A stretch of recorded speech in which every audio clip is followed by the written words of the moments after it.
நினச்சி பார்த்தா அவருக்கு ஒரு சினிமா அறிவு இருக்குது, சினிமா வட்டம் இருக்குது.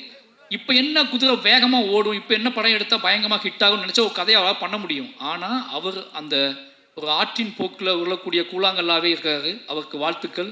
நிச்சயமாக அந்த அவர் லிஸ்ட்டில் வந்து டிஎன்ஏ படமும் ரொம்ப மனசுக்கு நெருக்கமான படமாக இருந்துச்சு. அது காரணம் என்ன அப்படின்னா, ஒரு நாவல் படிக்கிற மாதிரி இருந்துச்சு. குட்டியாக நம்ம ஒரு நாவல் படிப்போம்ல. என் ஹஸ்பண்ட்டை கேட்டேன், எப்படிடா கேட்டால் எல்லாருமே ஒரு நாவல் படித்து முடிச்சோடனே அவங்கள்ட்ட கேட்டோம்னா அவங்க அந்த அந்த ரியாக்ஷன் தான் கொடுப்பாங்க, எந்த பக்கத்தை பற்றி பேசுறது அப்படின்னு சொல்லி.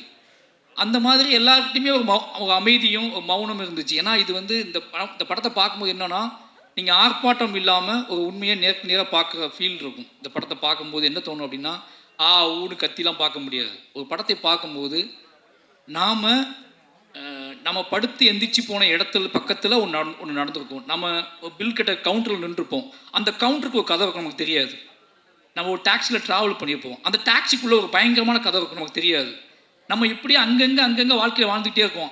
நம்ம நடந்து உட்காந்து தூங்கி சிரிச்ச அல்லது தவிச்ச அந்த இடத்துக்குள்ள ஒரு பயங்கரமான ஒரு கதை இருக்கணும், ஹியூமன் வேல்யூவோட ஒரு கதை இருக்கும். அந்த கதையை சொல்லக்கூடிய ஒரு படமாக தான் டிஎன்ஏ வந்திருக்கு.